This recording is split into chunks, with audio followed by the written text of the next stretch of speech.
Hi, my name's Mary Zminski. I'm from Troop 8956, and this is my presentation for the Thespian Tech Scholarship.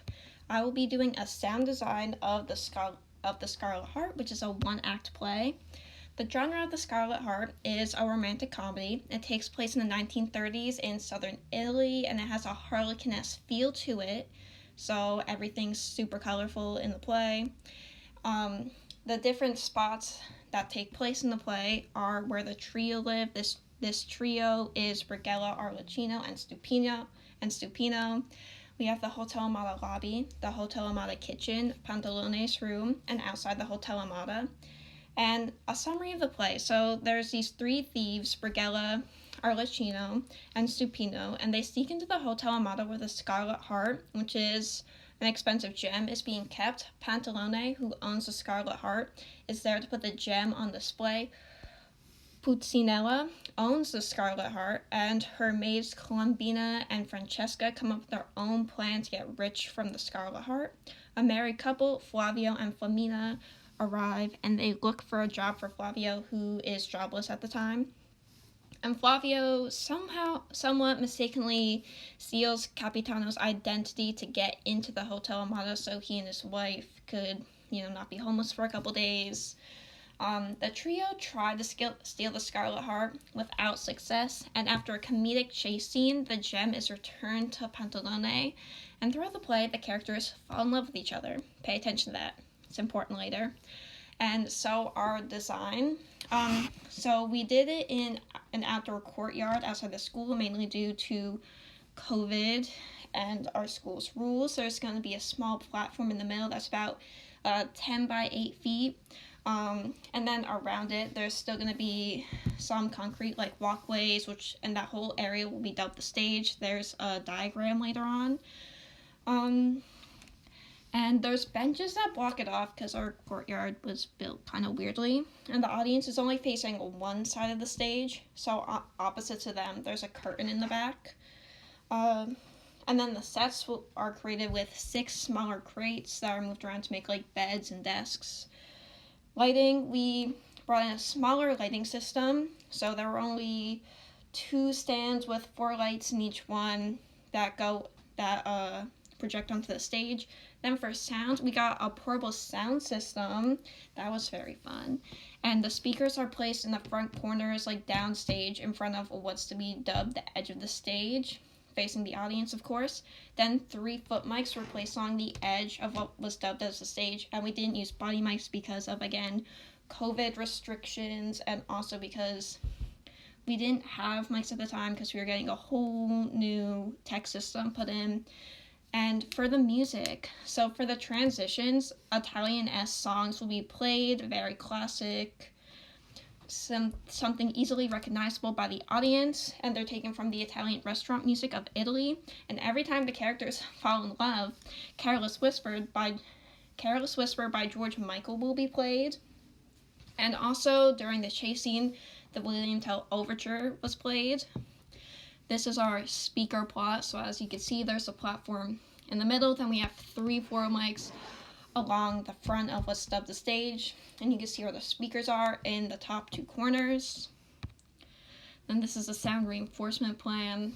So the actors, their sound reaches the 4 mics, which reaches the EQ, and we played music off of an iPad, so that was connected to the EQ, and they both go to the monitor, and then sounds projected through the speakers.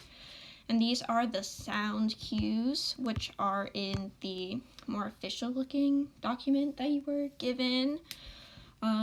There's a playlist. And then being a sound mixer, just wanted to talk about that for a bit. So responsibility specifically for this play, also for anything in general, was balancing the sound and creating and enhancing the atmosphere. You have to make sure the actors, that they could be heard, but also the music can be heard, and make sure the audience isn't too overwhelmed by everything. And of course, that all plays into making sure it just plainly sounds good. Then working with the director, my director, I'm very thankful that he trusts me so much in how to complete his vision. Sometimes we don't have the capabilities, which can be upsetting, but we always do the best we can. And of course, we compromise on things. He wants me to have my input. I take his into consideration, of course. And how did this specific play style affect the design?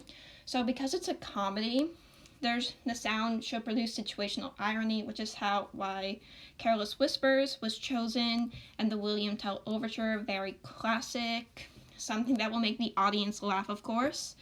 And the setting, being that it's in Italy, that's why we chose very stereotypically Italian songs, just so the audience, it clicks in their head right from the start. And if I had more time, honestly, the play was, I only had like 2 days to learn the sounds. So I wish I had more time to practice, make sure all the cues were set more distinctly into place. I would have added more cues, more music to play in the background to create more situational irony, to make the whole thing even more funny than it already was. How do other elements play in the sound? The actors' movements play a big role because some cues are not done by like what lines they say, it's by the movements of their bodies, which can be difficult when you read the script, trying to look for the next cue, but also having to look at the stage to see what the actors are doing at the same time, because sometimes if stuff gets skipped ahead, that one movement is what determines what cue goes next. Also, when Careless Whispers was played, red lights went up, so that also had to be done at the same time. So I had to work with the lighting, the person that was in charge of lighting, to make sure that was on time.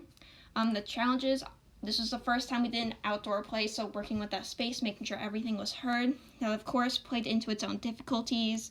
Again, only practiced for 2 days, which honestly just really prepares you for life when you have to do stuff quick. Switching, the second night of the show, we had to switch from outdoors to indoors very quickly because it started to rain. And also learning how to use the portable system. They're very similar, but they're also different in the same way from the traditional system that we used. The facility, again, doing the play outdoors, allowed for more sound to go more places when in the auditorium. It's easier to have things be closer together, and I worked behind the speaker, so I didn't get to hear everything very clearly, so that presented its own difficulties as well, trying to assume somewhat what the audience heard, working off of their reactions. And that's it. Thank you so much for this opportunity.